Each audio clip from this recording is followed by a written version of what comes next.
All right, what is up, YouTube? Today's topic, we are talking about victim blaming, bro.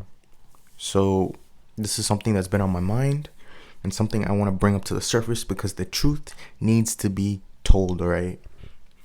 So, victim blaming. And, we're talking about grape. So, I'm not gonna, say the other word because, I want to keep it a little friendly. But, you know, um, victim blaming, this has been an issue, bro. And they always say, don't blame the victim, support the victim. And typically, I usually support the victim. Typically, I do. And this time I want to change this perspective. I want to change the thinking around, right? Let's change that shit around, because think about it.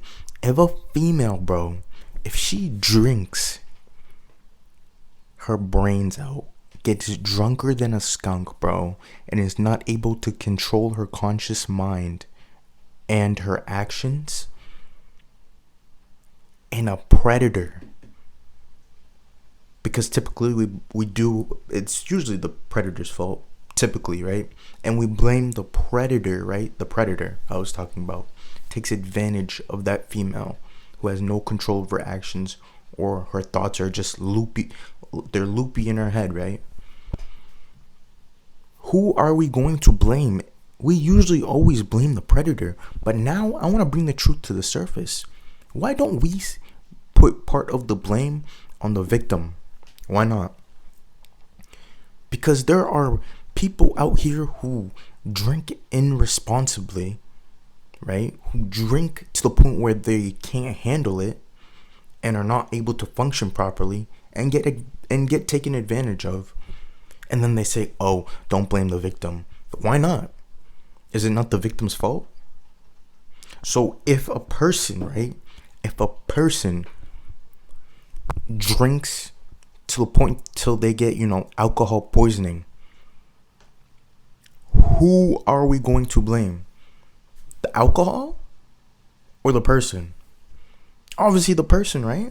But think about it. If there was a female who drank responsibly, who was, in control of her, actions and her thoughts, completely in control of them, and she got raped, right, by a predator, at that point, it is the predator's fault 100%. 100%. But if the female, bro, is drinking to the point where she is drunk and she cannot function properly, bro. She can't function properly and her thoughts are loopy in her head, right? That is part of her fault because she was not drinking responsibly. Why are you drinking to the point where you're not able to consciously control yourself or your thoughts? Why are you doing that? And then later crying, "Oh, someone took advantage of me." Well, that's part of your fault. Because they saw you at you were at a vulnerable state, right? State of mind. They took advantage of that. So whose fault is that at the end of the day? Think about it. Because society always says support the victim, support the victim, support the victim. But isn't it part of the victim's fault for them drinking to a point where, they weren't able to function properly? Like, it's crazy. Like, it just doesn't make any sense to me, because it's 100% the predator's fault for taking advantage of someone's vulnerability. But it is also the female's fault for drinking to the point where she was not able to function properly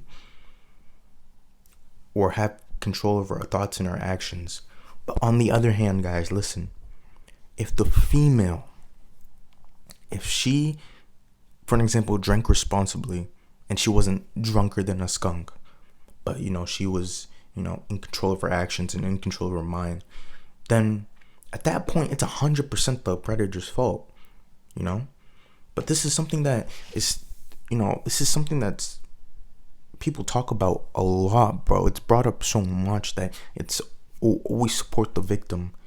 But shouldn't the victim take fault for, drinking to the point where they literally low-key did it to themselves,